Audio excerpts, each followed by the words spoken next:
Hey, Laura here. It is a Monday on my side of the screen. It is a snow day on my side of the screen. And last night for dinner, we had roasted chicken dinner.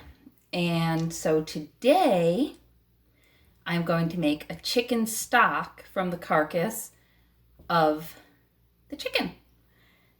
I like to make things from scratch. It's part of my housewife fantasy. I've been a housewife for almost 19 years now, and that was a big decision for me. I wasn't planning on being a housewife. I, kind of bought into the whole belief that I couldn't afford to stay home with my kids. I would have to work, and I also kind of heard that being a housewife was degrading and the equivalent of being a doormat. And I believe that it's important for women to have a choice about what they want to do. But for me, I'm happy and content being home, taking care of my house, taking care of my family, and having the time to make things from scratch. Now, part of how I can afford to stay home is by not pissing my husband's money away, the money that he goes out and earns for us. So when I make a roast chicken dinner, we eat that, then we make a stock out of it so that we can make soup, or we can flavor our rice with it, makes it taste a little extra yummy. And that actually only works in theory, because in our house, the soup is only going to get eaten by me, Daddy, maybe two of the kids. Everyone else is going to just live on Hot Pockets and chicken nuggets and frozen pizzas because, whatever. Because at this point I give up. That's why. But anyway, I'm going to make the soup anyway because my housewife fantasy is important to me and soup is important to me. And I have all of my ingredients laid out here except for the chicken bones because I wasn't thinking. So let me grab that. Be right back.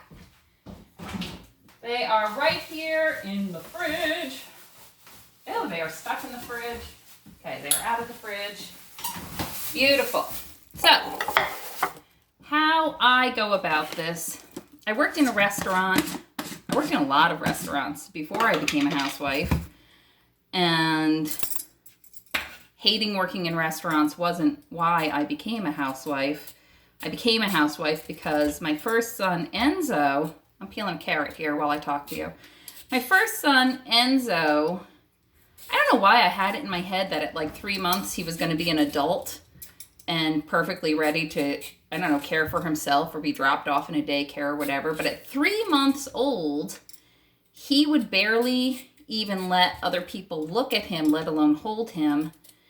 And so it became clear to Ariel and me that, me going to work wasn't going to work. And maybe he would have gotten used to it. I don't know. But like when you're looking at your little baby and he's so sad and upset every time somebody looks at him, it's just like, well, we had him. Maybe we should deal with him.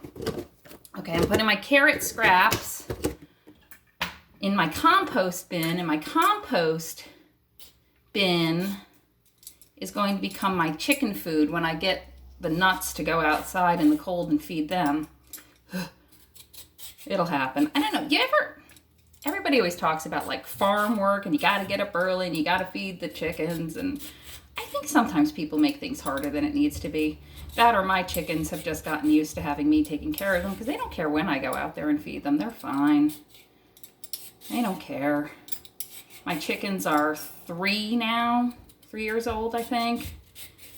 And they have survived my ridiculous feeding schedule all those 3 years. So good for them. 3 cheers for resilient chickens.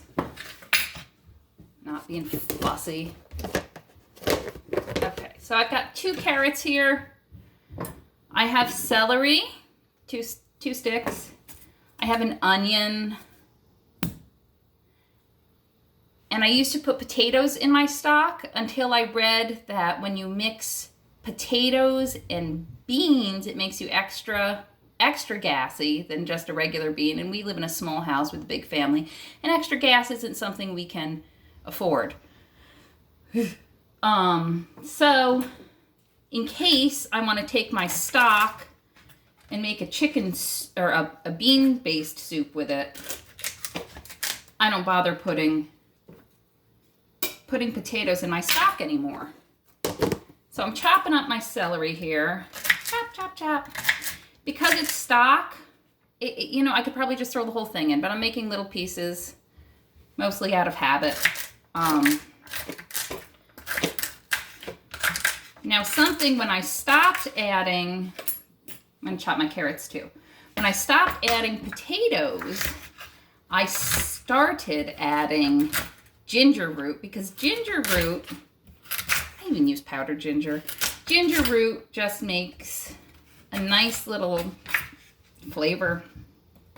It makes it taste a little better, gives it a little depth. Listen to me like I know what I'm talking about. So here, this is ginger root. Look at this one, looks like a creepy voodoo doll.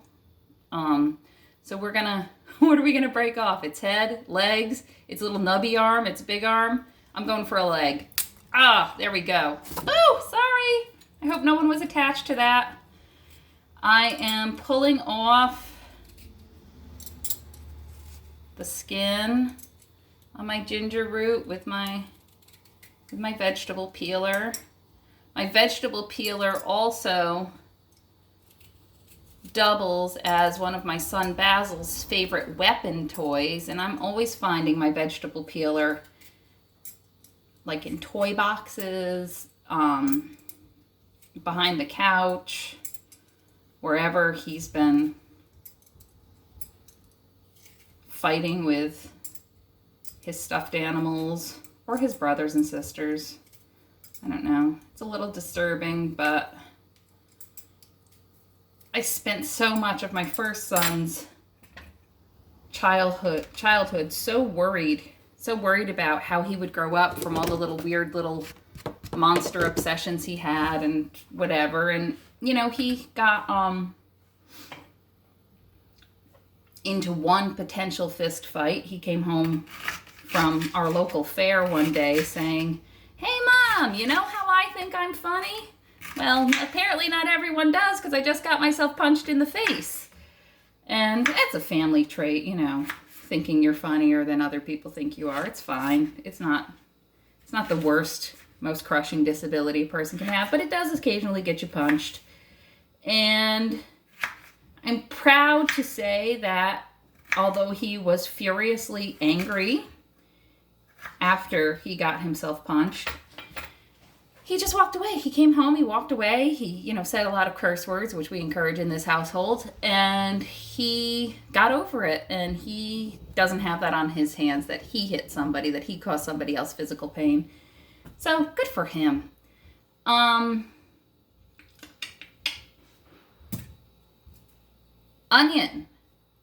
is important. There was a base of soup that I learned about in my restaurant days. You know, it's carrots, celery, onion. I don't know if the potatoes go in that or not. And it has a name, like something. It has a name that I can't remember. And I don't care what its name is, because it's just, you know, it's chicken stock base. It's how you start a soup, a base. Now, something I read that I did not learn in a restaurant, but I read, is that if you leave the skin on the onion in the stock, it's going to give the stock a nice yellowish color. And I'm going to be perfectly honest with you. I've done it. I do it all the time since I've read it.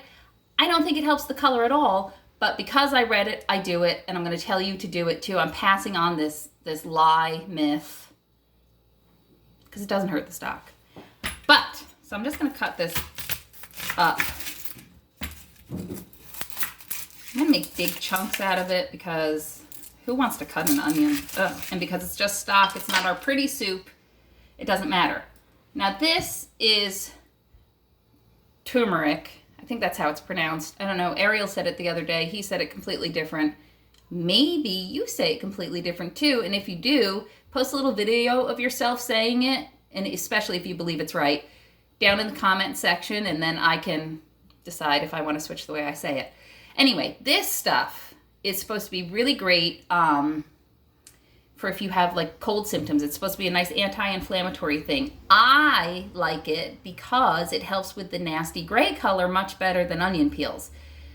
For whatever reason, when you buy chicken stock in a can, it's like this delightful yellowy, warm, goldenish color.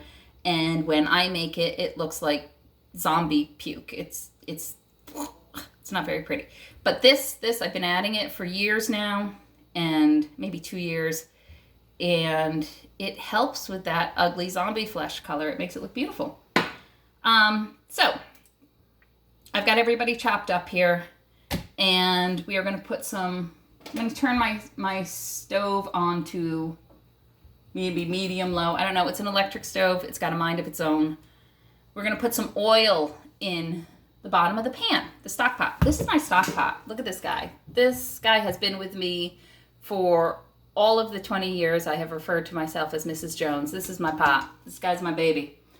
I used to use it to make soups in as well as the stocks, which is a massive mistake because I burnt the bottom of my soups all the time. Now I have a beautiful, really thick, I think it's cast iron covered in enamel pot that my mother-in-law gave me, and it is very precious to me. All my soup is kick-ass since I've had it. So we are going to use coconut oil today for our stock in the bottom of our stock pan. And we are using coconut oil because I have so much of it. Do you ever do that? Do you ever go shopping, without a list or whatever? I've been doing online pickup lately, so I don't have this problem anymore. But I used to say, oh gosh, maybe I'd be running out the door in coconut oil, for example. On my way out the door, my teenage daughter Clara would say, Mom, pick up some coconut oil. I think we're out. And we wouldn't be out. She just will not have looked for it. So right now I have, 5 jugs of coconut oil. I have so much coconut oil in this house. But you don't have to use coconut oil. Maybe you're allergic. Maybe, you don't like the taste. This one doesn't have a taste. This is refined. The refined coconut oil doesn't taste like coconut. I don't think that even if it did taste like coconut, if it was the unrefined, I don't think it would matter. But I've used olive oil. I've used butter. I like butter. Butter tastes good. Butter makes everything taste a little bit better, in my opinion.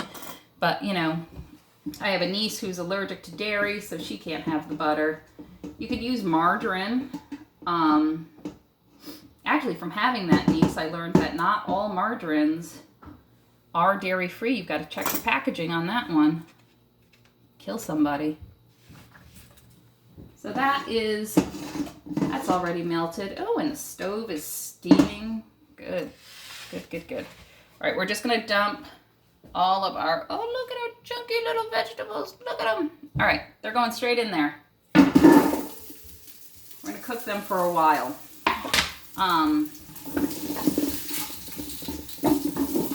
Until everybody starts to look a little bit translucent.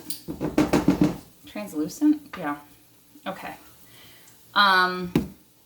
So having chicken soup cooking in the house, I think, in a day where we use essential oil steamers and all of that, we're always, the Glade plug-in is out, right? We agree that has no medicinal purpose. We like to get some medicinal value out of our air fresheners these days. And I think the chicken stock is probably really great to have just bubbling in your house. Think about it. You've got the ginger going out into the air, and you've got the turmeric, and you've got onion. Onions are supposed to be really antibacterial. You can put garlic in there. I didn't put garlic in there. I'll probably add, when I reuse the stock, I'll put the garlic in the soups if I want it in the soups. Won't if I don't. Ariel and I have just said we were going to start eating more garlic because of something we read that it cured. And I can't remember what that is either, but we're still going to eat more garlic. This is how I roll. I read something, I go with it. It doesn't have to make sense. I don't have to know why I'm doing it after I've heard it. Some things just stick with me, and they become part of my life forever. So my pot, we're just stirring it around because we don't want anything to burn down at the bottom of our pot. That's good. It looks good. It already smells good. Smells good.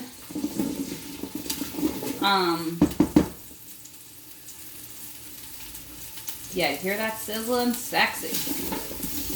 Sexy. It's gonna be good.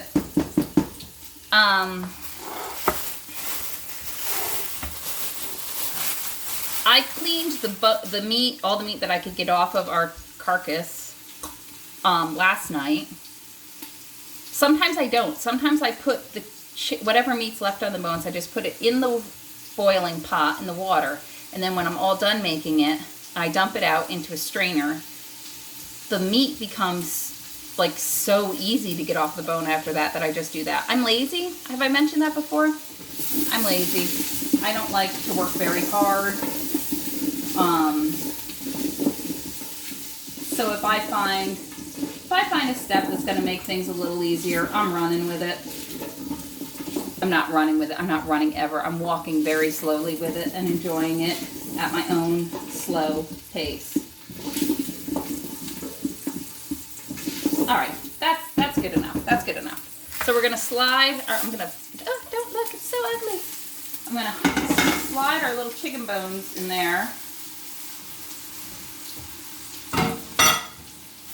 My youngest son last night, when I put this chicken on the table, this is the fun thing about online grocery shopping. I put the chicken on the table last night, and my littlest boy, Basil, said, "Oh my goodness, it's a tiny, tiny turkey." And all I could think of was Mickey's Christmas Carol, when Scrooge McDuck is looking through the window and he says to the ghost of whatever Christmas present, like, "Oh, what's she cooking in there, a canary?" That's what it looked like. It was so tiny. And this is because Walmart decided to swap out the 8-pound turkey I asked for with a 4-pound turkey. I don't know who they thought they were kidding. But it did fine. I just didn't eat it, which is fine because I don't like to eat meat. I eat it. I do. I would never call myself a vegetarian ever again, because once you call yourself a vegetarian, everybody's like, "Really? Why are you wearing leather shoes?" Or "Why are you, I think I saw you eat a tomato, and a tomato looks like a cardinal," and blah, blah, blah. Yeah, everybody's so picky, and everybody's minding everybody else's business. So I would never come out and say, "I'm a vegetarian." But I can say I get the heebie-jeebies from eating dead bodies. And I can say that is probably only because of the privileged and privileged times we live in, because, if I were struggling for food, look at me, I'm fat as can be without having to eat meat if I don't want to. There were times where I think I probably would have eaten the squirrel that I can see running up my driveway right now, because, that's just not the times we live in right now. Very lucky that we have the privilege of picking and choosing what we put in our bodies.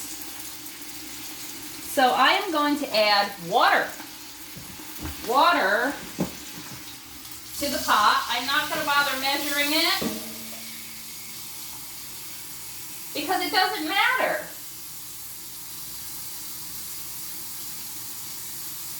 I'm going to fill this puppy up, probably way more than I need to, because I always make too much stock, but I end up freezing the extras, and sometimes I remember to actually go in the freezer and grab it out and use it. Sometimes I don't.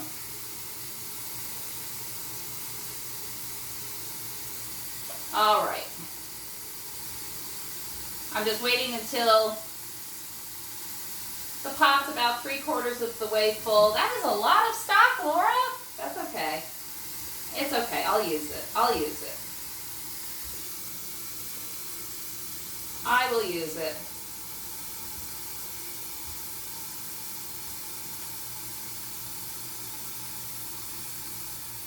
All right.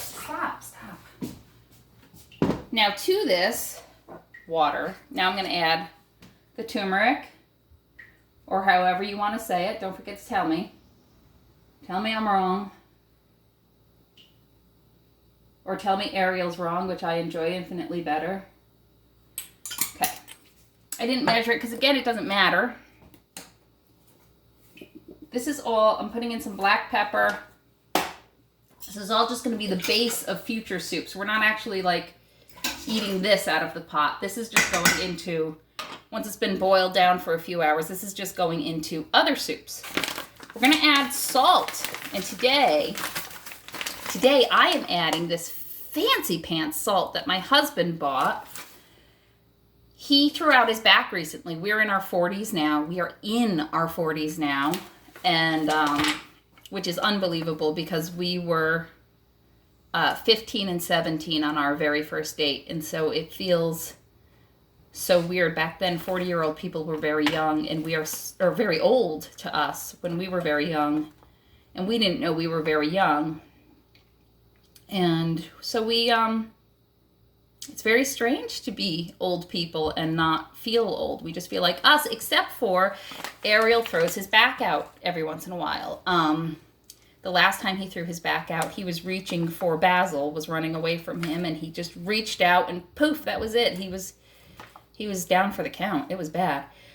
So, like most middle-aged people, he joined the chiropractor club. He went to a chiropractor, and this chiropractor he went to, apparently there's different ways to go about being a chiropractor, as many ways as there are to make chicken stock.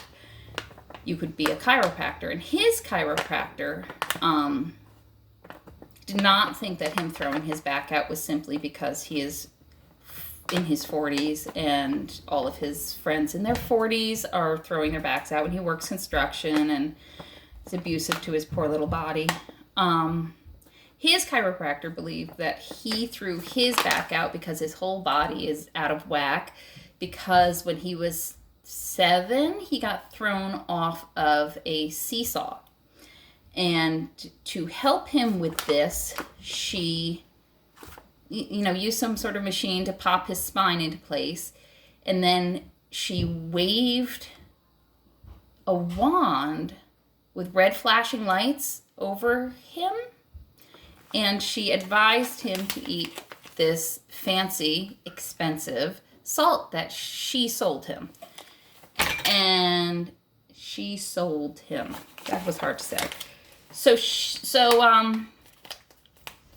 his back isn't hurting right now, and he maybe used the salt once, and maybe that was it. Maybe the red lights and the salt did it. But now I'm stuck with this salt in my pantry, which maybe I could save it for when he throws his back out again, or maybe I could cook with it. So that's what I'm going to do. We're going to put a little of the magic salt in the soup. We're going to let the whole family get in on that magic. Ooh, look at that. I like salt. Anyone who's ever eaten with me usually becomes disgusted by how much I like salt. And you know what I say to that is mind your own business. Mind your plate and your salt. I don't care. I like salt. I can't taste food without salt. That's my cross to bear. So, if you're burning your wood stove, this is a great time to put, you could have done the whole thing on your stove. I'm not burning my stove today because it's above 30, and if I turn my wood stove on, my geothermal system already has our house up to 70. If I turn the stove on, we are all going to be soup stock. Ugh, so hot. So I have mine on my regular stove, and I'm just going to have this guy on low all day long. I'm going to bring it up to a boil first. Then I'm going to have it on low all day long until, not really all day. I'm lying. My mother would cook it all day. My mother would cook it all day. My mother cooks hard-boiled eggs all day. My mother likes to cook things for a long time. Well, she did until she found an Instapot, which I'm sure she'll tell you about soon. But this is going to cook. I'm going to keep checking. You're going to see marrow coming out of the bones eventually. Marrow is like a white jelly stuff, and that is probably when I'm going to turn it off, because I want to have some kind of chicken soup tonight. I probably will make Basil's favorite, which he calls ninja meat soup, which is a very tricky recipe. You put the chicken stock in a pot, and then you cut up some chicken meat into the pot as well, and that's it. That's ninja meat soup. We used to make something that Dorothy called Grand Pear soup, which she got from a TV show she used to watch. And that was the chicken stock with a bunch of vegetables in the pot. We don't make that anymore because Dorothy's getting older and she's over vegetables. I'll make a chicken and rice soup for Ariel and me and maybe Clara, because we have so much rice in this house. That was something I freaked out during the pandemic, and I couldn't get rice. So when I could get rice again, I bought a ton of it, and now it's like rice everything. I made rice pudding 2 days last week. It's so much rice. Rice. So this is going to take hours, and I'm going to let you off the hook. You don't have to listen to me anymore. And maybe we'll check back in when I empty the pot. Maybe I won't. All that I'm going to do is take the pot. I have a big stainless steel bowl that I'm going to put a strainer into, and then I'm going to take the pot and dump it over the strainer into the bowl, pull all that out. I'll give the stuff that I pulled out to the chickens. The chickens eat chicken. My chickens eat chicken. All right, don't judge me. They like it. They don't care. They're like little tiny dinosaurs. They'll eat anything. And that's going to be it. That's going to be the end of this party. So maybe you'll get to watch, maybe you won't. I'm not making promises. We'll see. But for now, have a good day. Hopefully it's a nice, cozy, snowy Monday where you are. And stay warm. Bye.